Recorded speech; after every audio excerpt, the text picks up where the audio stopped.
disability, which makes reading, holding a book, or turning a page difficult or impossible. The content is copyrighted by the respective publishers. For more information, please visit us on the web at nfradioreading.org.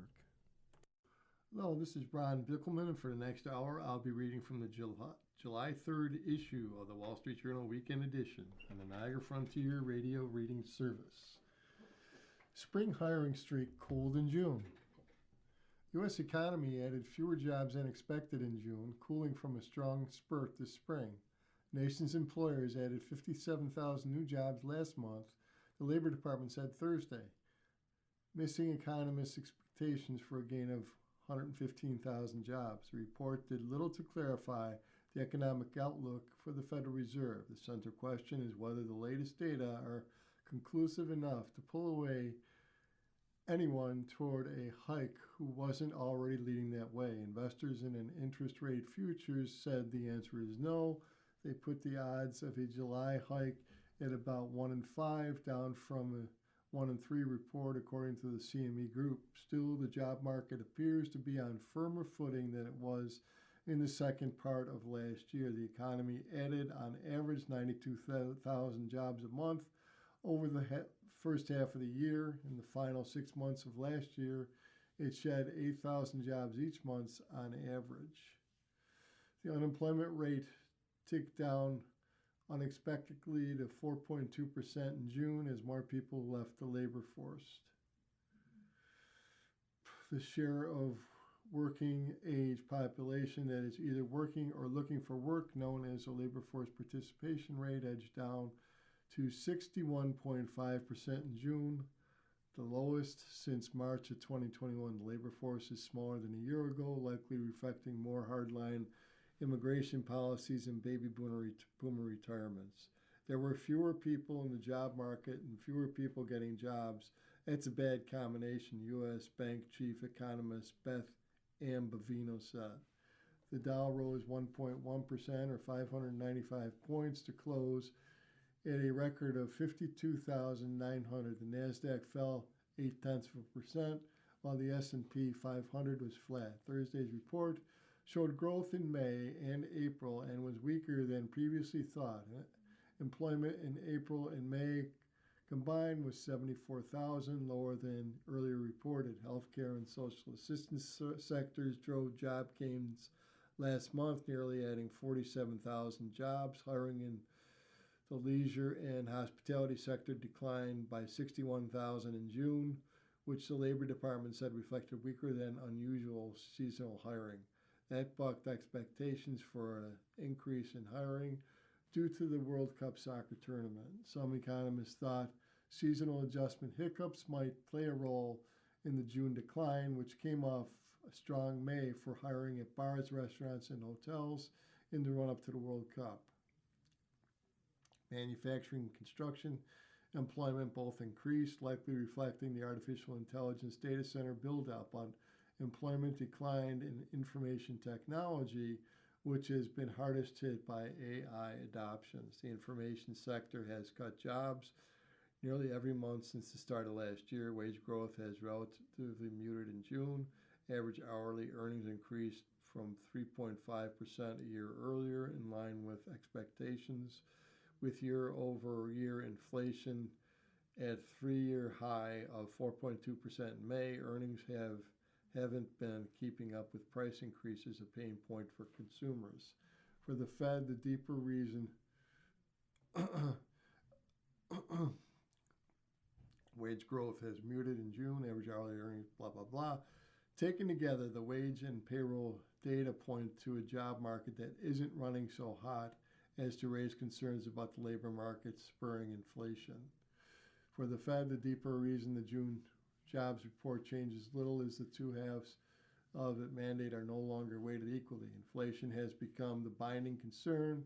The coming months' price data will matter far more than the rate than the month's jobs numbers. Halfway through 2026, the U.S. economy has continued to hum because of solid consumer spending and strong business investment in AI. Hiring has stabilized in recent months after a weak patch during the fall and winter. The jobs data has been moving in a good direction, Kevin Warsh said last month in his first news conference as the Federal Reserve Chairman. Even so, inflation has picked up because the conflict in Iran there has eaten into the wage gains and weighed on consumer sentiment. Measures of consumer confidence rose slightly in June on lower gasoline prices, but households continue to feel stressed about the cost of living and labor market. The conference board said Tuesday that the percentage of consumers saying jobs were hard to get rose to the highest level last month since January 2021. Gas prices, which spiked after the start of the Iran war, have eased in recent weeks, although they remain above their level a year ago. Continuing along now, President scores on crypto as his fans lose a fortune. Morton Christensen made a big bet on digital tokens sold by the Trump family's World Liberty Financial last year, hoping that a surge in value might be enough to help him retire. Instead, the value of the tokens tanked. While Christensen and many like him lost big, the president made a fortune, netting $800 million from the cryptocurrency project, according to the financial disclosure he filed last week. In crypto, people say a game is a game, Christensen, the digital asset entrepreneur, said. He played a better game than I did. It's been clear for some time that President Trump's forays into the crypto world have been lucrative, but the stunning disclosure that the ventures earned him some $1.4 billion last year underscored the different reality the president is living in from many of the investors who embrace digital assets alongside him. The president's raked in cash by issuing new assets, World Liberty tokens, and meme coins. But those who bought them at a high price had to suffer as their value went belly up as part of the wider crash in crypto. Political followers and crypto true believers who bought into Trump's brand were left holding the bag. Crypto summer for the president was crypto winter for them. And 2/3 of investors in Trump's meme coin are currently in the red, according to the crypto data provider Nansen, which tracks 1.4 million crypto wallets that bought the tokens since January of 2025 launch. That has frustrated some of the president's most ardent supporters and crypto industry allies alike. On Trump media-owned Truth Social, where many users discuss Trump-linked investments alongside rocket ship emojis, some people on Wednesday turned cynical. My investment is trash now, said one user of the WLF tokens in a post.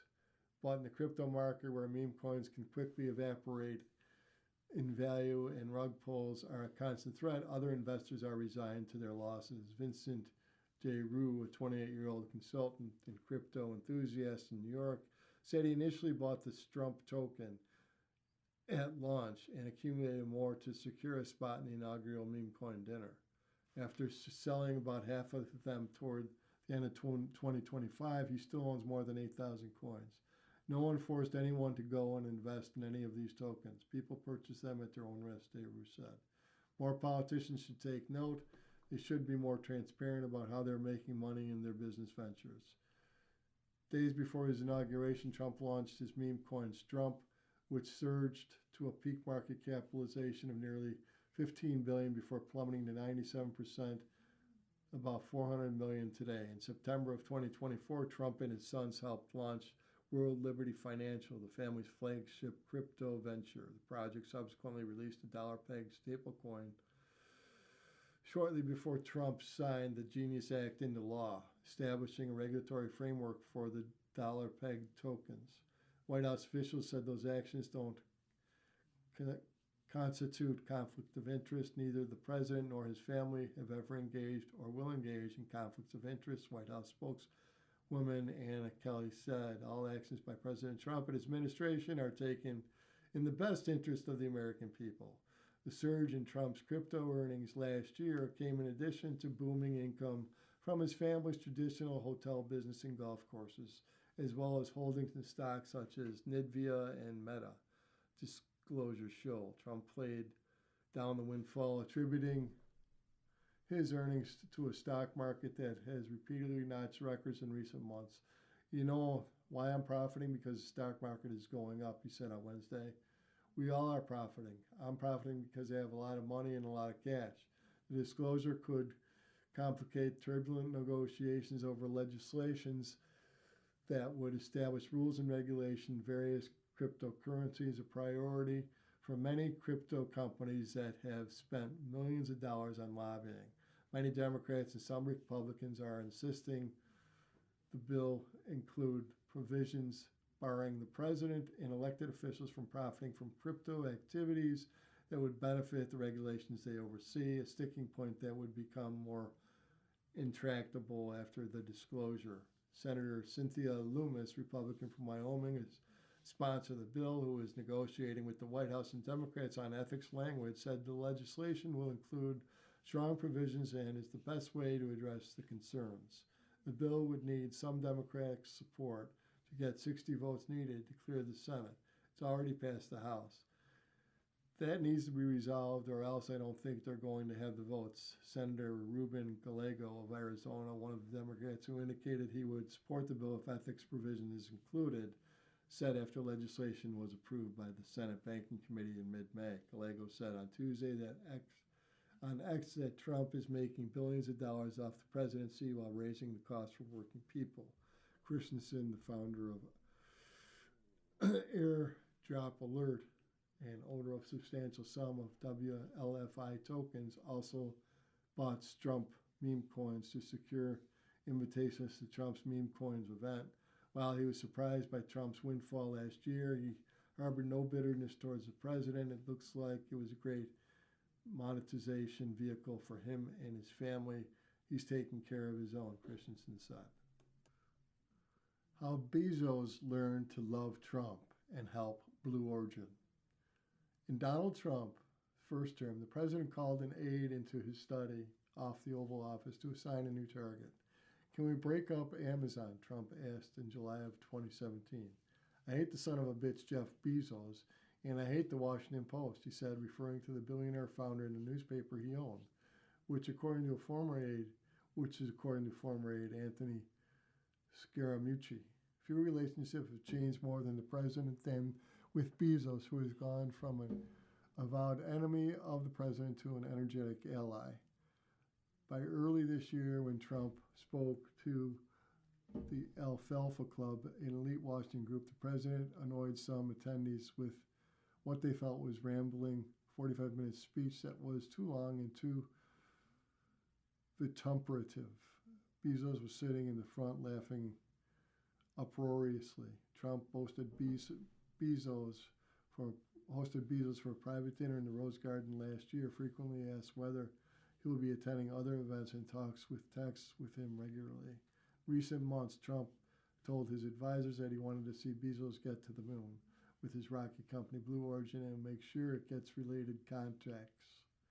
People familiar with remarks said the federal contracting work has accelerated sharply in Trump's second term. A Wall Street Journal analysis of contracts awarded to the company and its affiliates shows even though its rivals' total contracts remain much larger. Much of Blue Origin's growth is being driven by earlier broad NASA awards, paying out as the company reaches key milestones as well as new contracts from the Defense Department, a market it has little presence in before Trump's return to office. In April of 2025, Space Force, the branch of the military that protects U.S. interests in space, approved the company to launch military and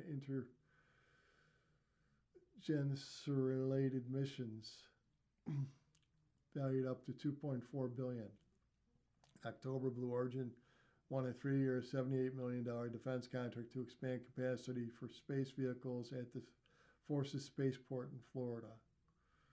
This year, the government approved the firm to compete for work for the support of the Pentagon's $151 billion missile shield project known as Golden Dome. Musk relationship. Part of Bezos' turnaround was a recognition people close to him said of the warm relationship with Trump and his primary rival in the space business, Elon Musk, had built. Musk and his company SpaceX could box Blue Origin out of the government contracts it needed unless Bezos made his own inroads with Trump's team, people said. You tell me what you would have done in October, November, and December of 2024 when the largest competitor was the main backer of the next president of the United States, said Barry Diller, friend of Bezos, who is chairman of the media conglomerate People Incorporated, formerly known as IAC. The company depends on the government. Amazon gave $1 million to Trump's inaugural fund and an undisclosed amount to help fund Trump's ballroom, and it struck a $40 million deal to license a documentary about our First Lady, Melania Trump. You're listening to a reading of articles and features from the Wall Street Journal Weekend Edition on the Niagara Frontier Radio Reading Service. Time is 15 minutes after the hour. People close to Bezos and Bezos came away with some of his one-on-one conversations with Trump, thinking that the president was less extreme and more charming than his public persona. Trump has lots of good ideas, Bezos said in an interview this May on CNBC from his space company. He's been right about a lot of things. Trump's own clashes with Musk in the mid-2025 led to the president turning toward Bezos, people close to him said. After the feud with Musk last year, Trump told allies, the White House advisors, that he wanted to see space contracts increasingly go up to other companies instead of SpaceX, according to people who heard comments. The president told one of those people he wanted to see Bezos benefit. NASA administration and former SpaceX pilot Jared Isaacman had publicly described Blue Origin as a key partner to counterbalance Musk. After Blue Origin's New Glenn rocket exploded in the launch pad near Cape Canaveral in May, Trump told aides he was surprised and disappointed, asking if the launch pad was damaged, why the uncrewed rocket exploded, and whether problems could be fixed for future flights, a senior administration official said. Space Force officials said at the time the program would work with Blue Origin to identify and correct the problem, and they immediately announced expanded work for the company. Government decisions are also breaking Amazon's way. Bezos is still the company's executive chairman and largest shareholder. Contracts to Amazon Web Service cloud business reached a record $389 million during the first year of Trump's term, and up to 54% from Biden's final year in office. Pentagon contracts drove the increase, according to nearly 80% of the year's total. Much of the first term feuding between Trump and Bezos resolved around the Washington Post, which Bezos bought in 2013. Trump accused him of using the paper to unfairly assail his presidency. More recently, Bezos ushered in dramatic changes at the paper that included a scuttling and endorsement of Kamala Harris for president and laying off one-third of its staff, which changed the dynamic between the two men. White House spokesman Kush Desai said Trump wasn't giving Bezos special treatment. The president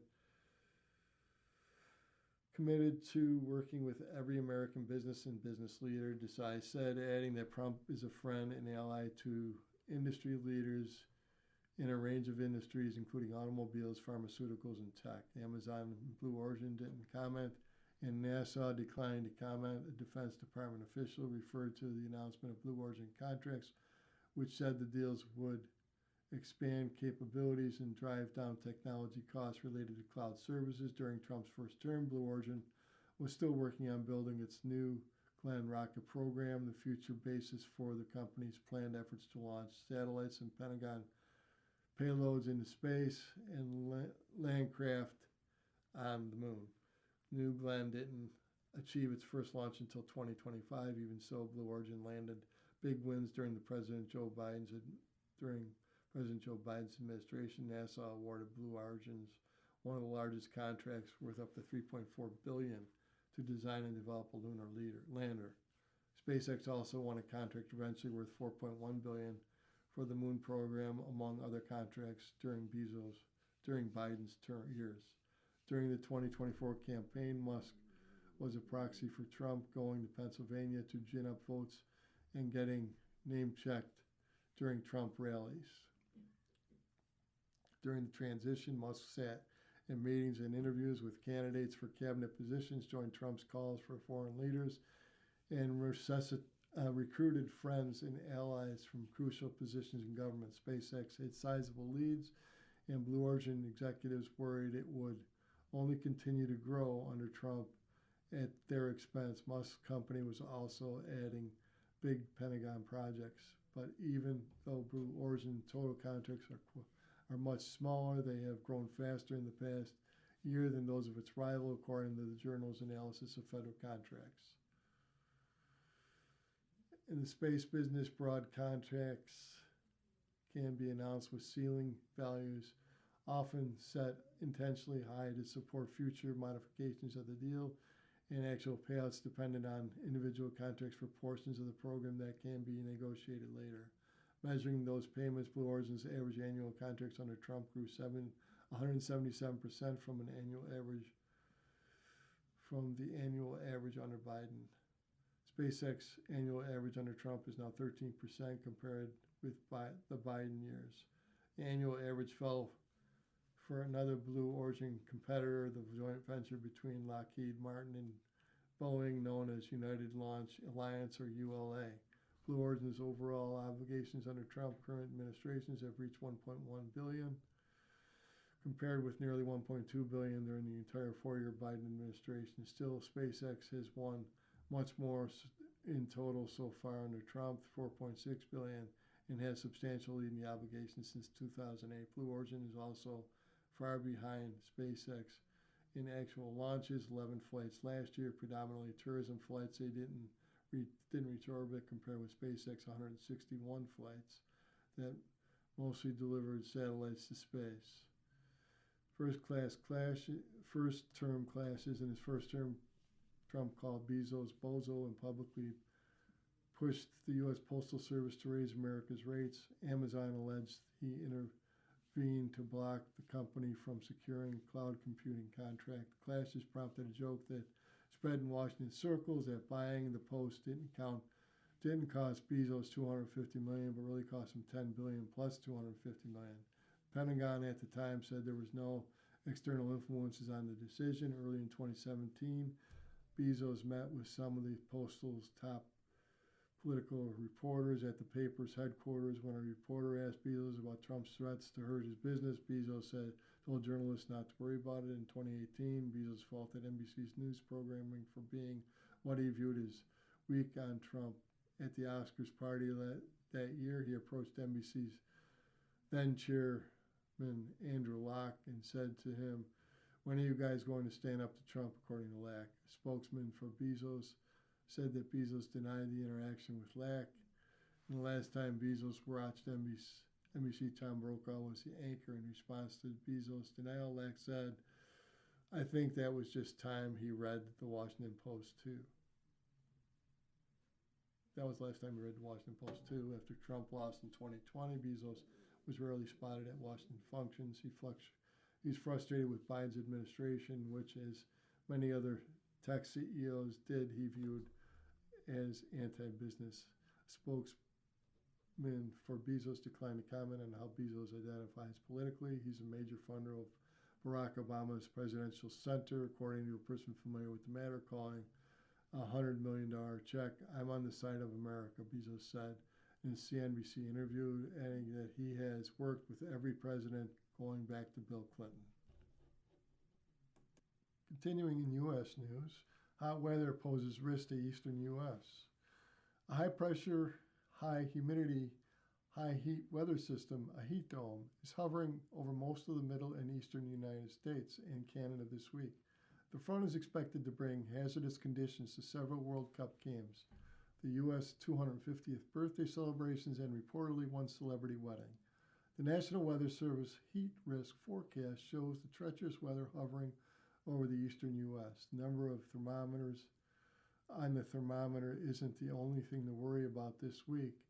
At a certain ratio of heat and humidity, the human body's ability to cool itself is severely limited, making outdoor activity dangerous. The National Weather Service has issued extreme heat warnings, the highest danger rating, for several regions, including New York, Boston, Philadelphia, Chicago, Nashville, and Washington, D.C. Canada's Weather Service similarly warned of high heat around Toronto this week. Temperature forecasts indicate the Independence Day will be one of the hottest on record. Thomas Jefferson recorded the temperature on July 4, 1776. at 76 degrees at 1 p.m. The city of Brotherly Love reached a toasty 91 degrees at the hottest day on the centennial July 4th, 1876. According to the National Weather Service, 100 years after that, Philadelphia's high on the 1976 bicentennial Independence Day was right in the middle, 81 degrees according to NWS.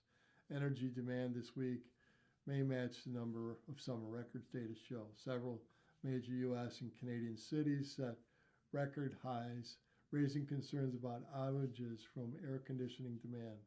PJM, grid operator for 13 states stretching from New Jersey to Kentucky and District of Columbia, said this week the energy demand on some days may reach a record set in 2006. As temperatures hit the mid to upper 90s, utilities ask customers to limit their electricity use. Continuing along now, more power fortifies electric grid, but perils also lurk. America's rickety electric grid is entering the hottest months of the year with record-setting amounts of new power generation, but plenty of problems. An influx of 58.5 gigawatts of new resources dominated by solar and battery storage has reduced the widespread blackout risks the country faced in recent years. That, according to the North America Electric Reliability Corporation, a nonprofit tasked with monitoring the reliability of the U.S. power system. The estimate suggests the U.S. should have plenty of power supplies under normal summer conditions. Forecasts, though, call for hotter than usual season, and the heat dome has much of the country in its grip. Temperatures are expected to top 100 degrees in New York, Philadelphia, Baltimore, and Washington, D.C., and other cities this weekend. Dangerous heat wave and high humidity engulfs the eastern two-thirds of the U.S. The risk of blackouts is still considered small, but PJM Interconnection, which manages the grid for about 67 million people across the Mid-Atlantic, Midwest, received permission through the Energy Department's emergency order to curtail power to data centers and other large consumers. That measure is meant to be taken only as a last resort and only if the consumers have their own backup generation on site. Drought-depleted reservoirs, wildfires, and a surge in energy demand tied to the artificial intelligence AI race are exasperating the situation, according to NERC. I've called this a hyper-complex risk environment for the sector. I've been quoted as describing the situation as a five-alarm fire, Jim Robb, the nonprofit's chief executive, said. And I think that both continue to be apt descriptors of what the electric sector is facing. Hot weather sends air conditioning demand skyrocketing, pressure both power supplies and electricity bills. Peak summer demand has grown by about 11 gigawatts since last year, according to NERC, thanks to data centers and other big customers.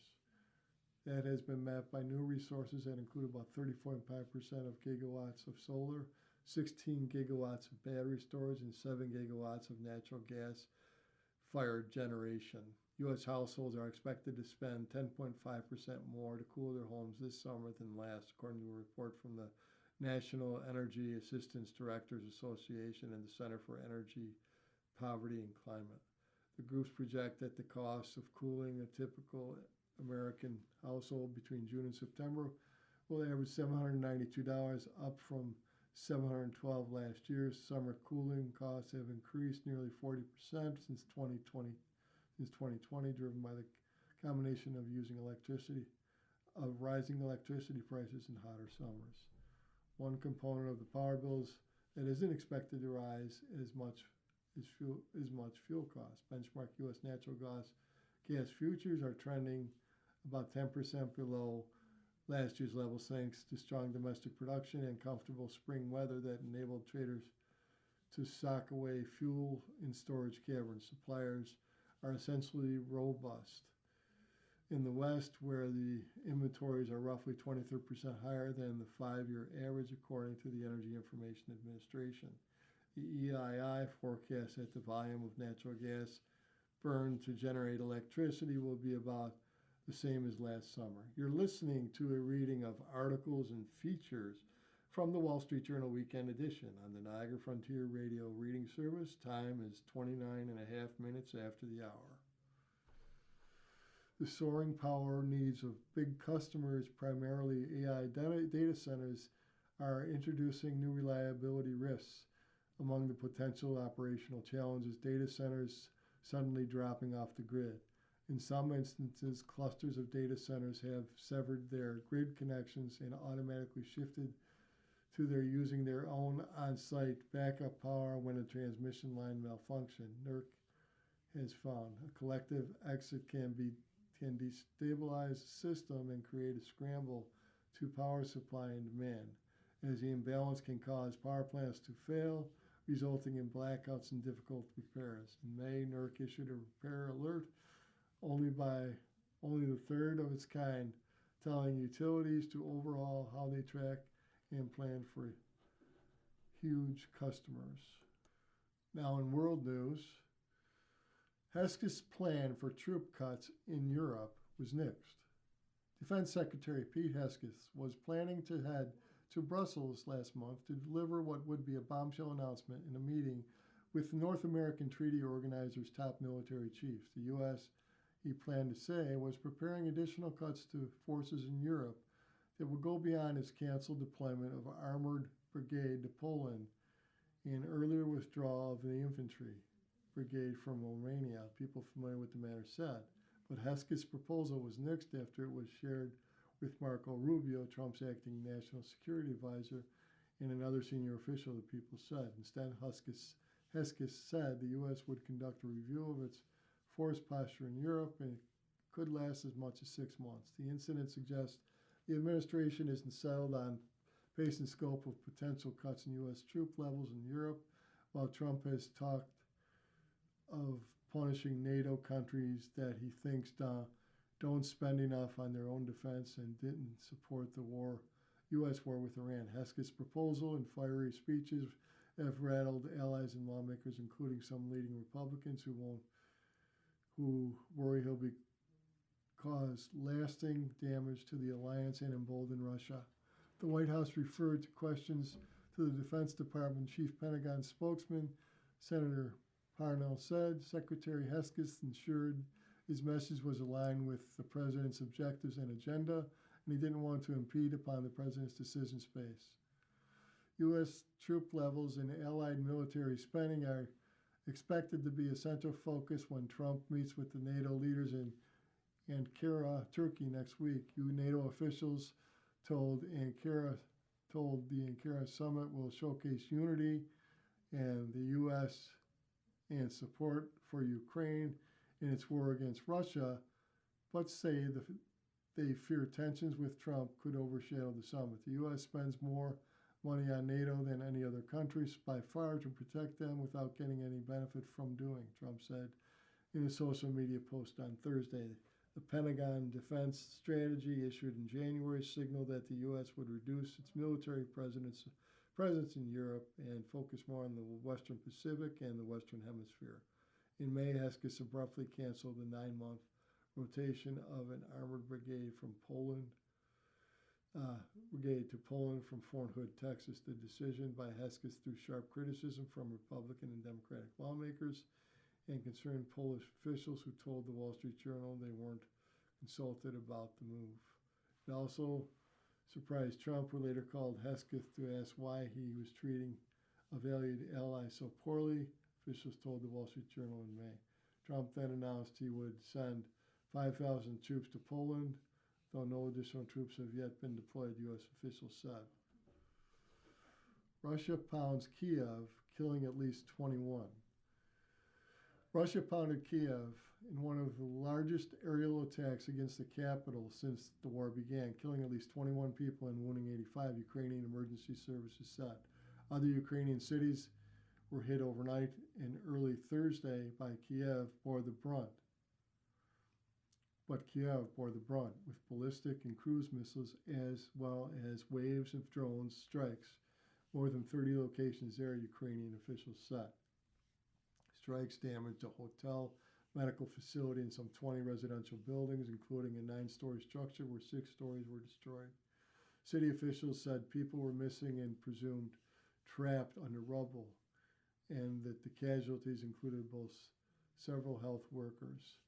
Videos showed by Ukrainian emergency services on Telegram showed rescue workers and civilians carrying a woman out of an apartment building on a stretcher, her body covered in dust. Many people had spent the night underground in metro stations after Ukrainian President Vladimir Zelensky had warned that Russia was set to launch a barrage based on intelligence indications. Kiev is under furious attack. Kiev Mayor Vitaly Klitschko told on Telegram, urging residents to stay in shelters. In total, Russia fired 74 missiles and 496 long-range drones at Ukraine, the Ukrainian force said. Zelensky, speaking on Thursday at the site of one of the attacks, said lives and homes could have been saved if Ukraine's foreign partners had delivered the air defense systems promised. On the other hand, there's significant support. We're grateful to them, but on the other hand, look, we're fighting on our own, he said. Ukraine's air defenses can down most of Russia's long-range drones, but remain vulnerable to Russia's ballistic missiles. The U.S.-Iran war has worsened the shortage of interceptor missiles for Patriot and defense batteries. Russia has periodically launched mass strikes with missiles and drones against Kiev and other cities this year, while carrying out smaller-scale strikes on cities nearly every day. A heavy Russian barrage in June badly damaged the main cathedral at Kiev's Monastery of the Caves, one of the holiest sites in Eastern Orthodoxy. Moscow's air campaign against cities has escalated in recent months as the Russian army has struggled on the front line in the Ukraine's east and south. The Russian forces are advocating only incrementally in the battlefields of the Donbass region, while Ukrainian forces have largely brought them to a halt in other parts of the front line. Ukraine has responded with its own airstrikes on Russian oil refineries, arm factories, and military facilities using a growing arsenal of long-range drones and missiles to hit deep into Russia. Russia has given no indication that it prepared to end its full-scale invasion of Ukraine, which is now in its fifth year. President Vladimir Putin and other senior Kremlin officials have recently reiterated demands tantamount to Ukraine's subjugation. Negotiations brokered by the Trump administration are stalled as the Kremlin continues to demand that Ukraine give up territory that Russian military has been unable to conquer. Putin has rejected Zelensky's call for ceasefire that freezes the fighting along with the current front line. Now in business and finance, Tesla auto deliveries rebound. After months of slowing car sales and hits to its brand, Tesla has regained momentum. The electric automaker and tech company sold 480,126 electric vehicles globally in the second quarter, up 25% from a year earlier, the company said Thursday. Tesla also reported 41% growth in its energy business, a figure which measures how much battery energy the company deployed in the quarter. Energy deployments grew rapidly last year, even as the auto business slowed. Tesla will report its full quarter earnings July 22nd. The second quarter sales continued the growth seen in the first quarter, when sales grew by 6.3%. Despite the growth, the first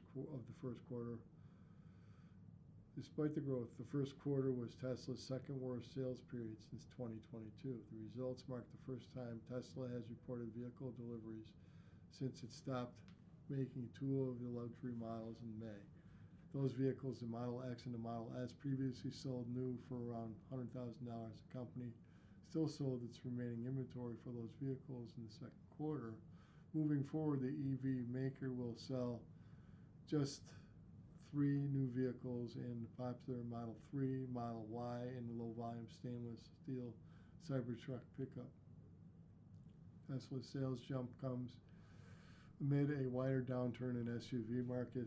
Most of the automakers have reported sharp declines for the electric models in the second quarter. Overall electric sales in the U.S. were down 25% from the start of the year in May, according to data from Motor Intelligence. Meanwhile, Tesla is pivoting its business away from vehicle sales to focus on robo-taxis and humanoid robots, neither of which are currently for sale. Chief Executive Elon Musk is on the hook to sell more vehicles as part of the $1 trillion pay package approved by Tesla shareholders in November, which requires him to hit a series of financial and operational milestones over the next decade.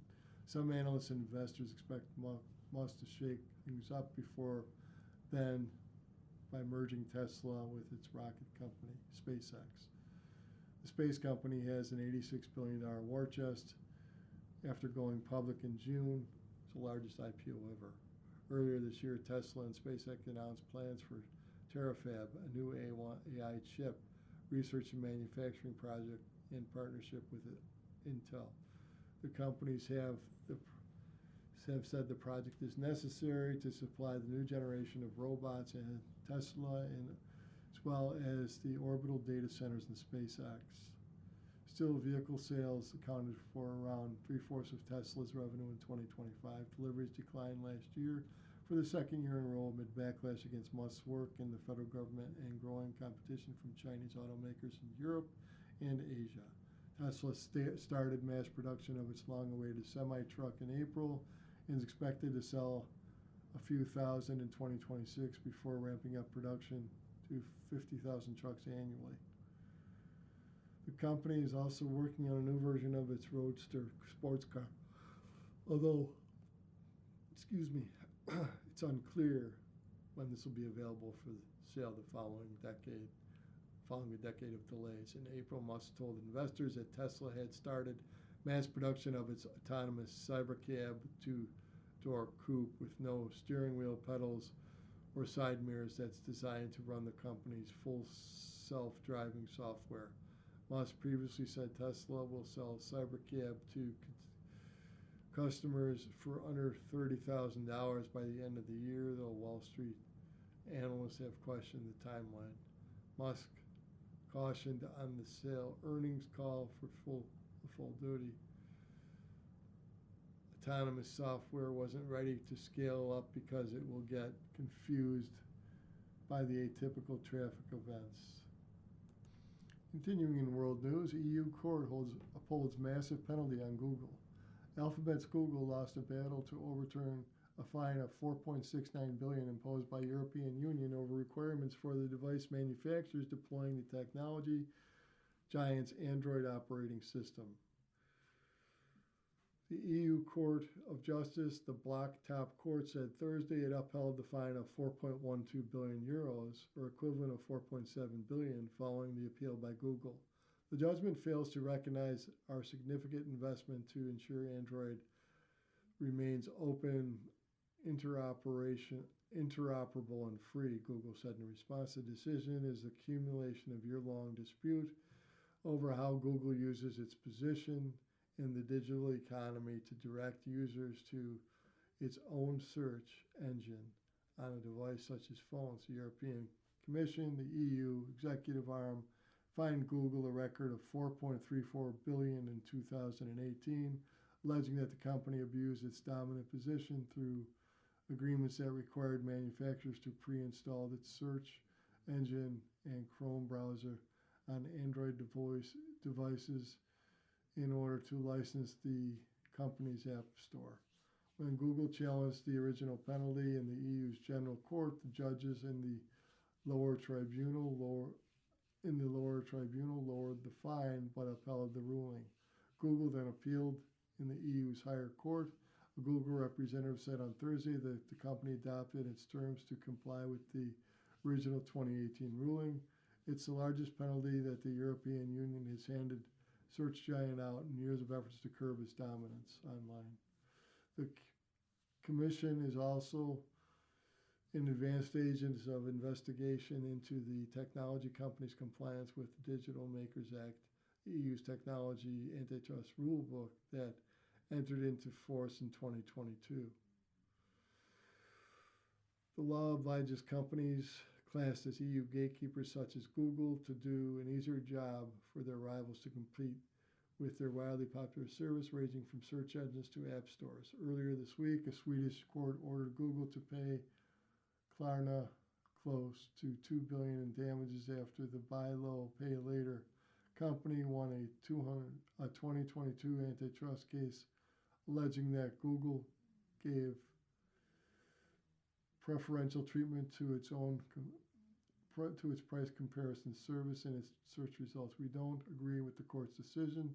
We are reviewing and will consider our legal options, said Google representative about the Klarna case on Wednesday. You're listening to a reading of articles and features from the Wall Street Journal Weekend Edition on the Niagara Frontier Radio Reading Service. Time is 45 minutes after the hour. Medicare for obesity drugs is tricky. Medicare began covering weight loss drugs for seniors. For patients long shut out of the GLP-1 gloom, the opening is a real milestone for Wall Street. It isn't the windfall the headlines suggest. Drugs such as Wegovy and Zepbound are used by millions of Americans, but federal law bars Medicare from paying for the medications used for weight control. So many seniors unable to afford the drugs have been left behind. For Eli Lilly and Novo Nordisk, the makers of Zepbound and Wegovy, Medicare was always a big prize, the nation's largest pool of drug demand, and the one big market obesity treatment couldn't resist. But for now, the payoff to them will be slow and hard. By some estimates, some as 20 million U.S. seniors are overweight or obese. But the pool that might gain access through Medicare's new pathway known as Bridge is far smaller. The program, which lets eligible seniors get the drugs for a $50 monthly copay, is temporary, and its rules are tighter than the Drugs Food Administration approvals, requiring a higher weight threshold or a seniors related condition. Anyone receiving GLP-1 coverage through standard Medicare drug benefits for diabetes, sleep apnea, or related conditions is excluded.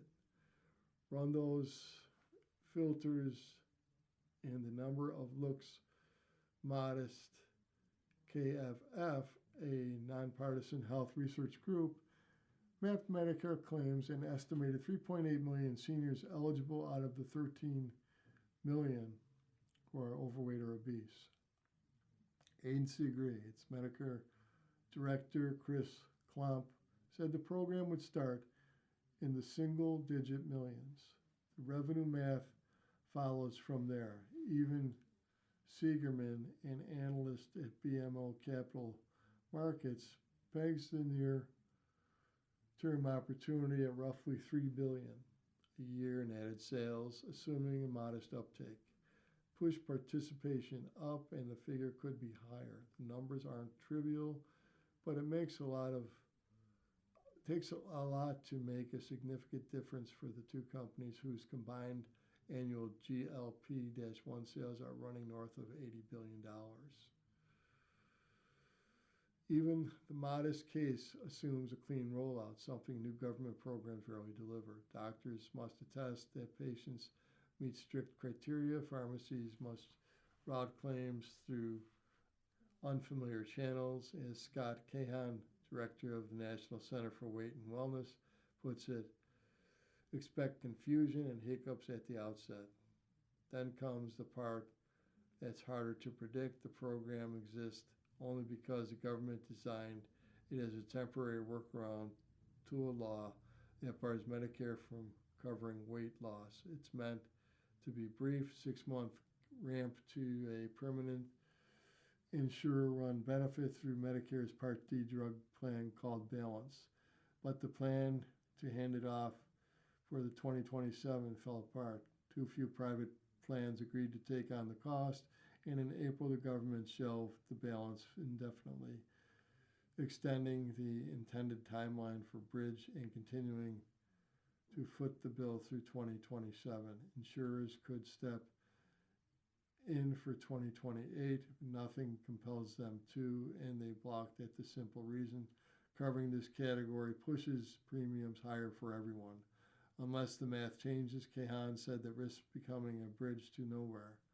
Could rescue it. There's proof that the drugs pay for themselves through better health and lower downstream costs. longer term opportunity could grow into something meaningful, Seigerman said, and uptake outruns expectations. There's quite an upside, but the same uncertainty cuts the other way. It's hard to build a clean model around a policy that could quietly become permanent or disappear in its current form. The program is crucial. Door openings as some are quietly closing. Commercial coverage for those drugs for obesity, a major engine for growth, has begun to retreat. More than a quarter of the big companies say they're adding criteria this year or next, while others are planning to drop coverage for weight loss purposes. Bridge represents modest revenue today, but government support could become crucial for weight loss drug providers and patients. For Wall Street, there is a variable to watch, not yet one to bank on. Now let's take a look at sports. In FIFA, instant replay cost Team USA its top goal scorer at the World Cup. Folarin Balogun was shown a red card after a video review for stepping on an opponent's ankle. Over the first 4 games of the World Cup, U.S. striker Folarin Balogun was nothing short of a revelation. But shortly after he gave the U.S. a lead against Bosnia and Herzegovina on Wednesday, Balogun became the focus of attention for different reasons. The referee went out to the camera for replay review. It left everyone from the U.S., coach Mauricio Pochettino, to NFL superstar Patrick Mahomes in total disbelief. Balogun was ejected for accidentally stepping on an opponent's ankle. And even though the Americans survived with only 10 players to beat Bosnia 2-0, the implications going forward are enormous. Balogun, the team's leading scorer, is now suspended for the team's round of 16 clash against Belgium. For me, never, it's a red card, Pochettino said. It was a normal action in football that happened by accident, but it's not intentional. The moment was the soccer equivalent of an NFL wide receiver juggling a pass in a playoff game that nobody agreeing with whether it was a catch or after an endless delay for review. For this instance, the stoppage lasted several minutes as Brazilian referee Rafael Claus and the video assistant referee team studied Belguan's cleat landing on top of Tariq Mahremich's leg. Afterward, Klaus reached into his right pocket and brought a red flag for Balogun. Man, what? Mahomes protested on social media. U.S. fans immediately pointed to parallels with a similar incident earlier in the tournament involving Lionel Messi against Algeria. On that night in Kansas City, Messi lunged for a ball and raked his studs on the calf of Algerian defender. The only difference was Messi was unpunished. Argentina number 10 stayed on the pitch long enough to score 2 more goals and finish with a 3-0 victory with a hat trick.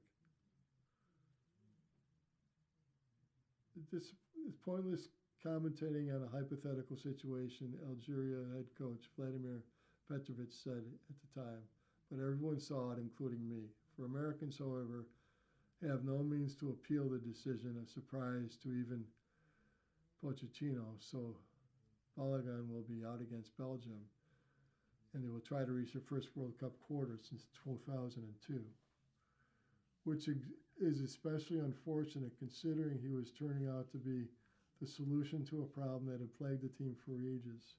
For a country with a tortured history of developing players to lead the attack, Balogun had emerged as the weapon America was waiting for. As a kid who grew up in London and came through Arsenal Youth Academy, he could have chosen to represent England, but he qualified to play for the U.S. because his mother happened to be in Brooklyn when she gave birth. And in 2023, he opted for the Stars and Stripes. For the past 3 seasons, he played his club soccer for AS Monaco, where he had 24 goals and 72 appearances. He made himself an automatic selection for the national team. Because of how much we've struggled at the position and a lot of pressure was put on him, said former national team mentor and Fox analyst Stu Holden. He's got everything. Now the Americans have to figure out a way to replace Balogun against Belgium, the toughest opponent to date. The options include the likes of Ricardo Pepi, who started at a group stage match, or Haji Wright, one of 3 U.S. goal scorers from the 2022 campaign in Qatar. Another option will be deploy star playmaker Christian Pulisic in a more central role. Pulisic himself might also be proof that Pochettino is capable of replacing key players when he needs to. When Pulisic sat out the second group stage against Australia with a calf injury, Pochettino designed a solution that gave Americans a 2-0 victory anyway. People were asking the same questions. When Christian went down, teammate Chris Richards said, the next guy stepped up. If nothing else, Balogun is now in elite company. The only two players before him to score and receive a red card in the World Cup knockout match are Brazilian dynamo Ronaldinho and France legend Zinedine Zidane. And Balogun's teammate Richards could not see the funny side. Pretty cool record, hey? 12. Red cards shown at the World Cup entering Thursday's play. You're listening to a reading of articles and features from the July 3rd issue of the Wall Street Journal Weekend Edition. We read from the Wall Street Journal Weekend Edition every Monday at 7 a.m. Your reader has been Ron Bickelman, and thank you for listening. You're listening to the Niagara Frontier Radio Reading Service. Volunteer radio readers broadcast daily readings, 24 hours a day, of newspapers, magazines, books, and other printed matter to area people who are blind or have a print disability, who are provided reading radios. The Niagara Frontier Radio Reading Service has broadcast almost 40 years of radio readings to those without sight. Our broadcast signal is provided at no charge by WNED. Radio Reading Studios are at 1199 Harlem Road in Cheektowaga. For more information on the Niagara Frontier Radio Reading Service, call 716-821-5555.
following program is intended for listeners who are blind, have low vision, or have another print disability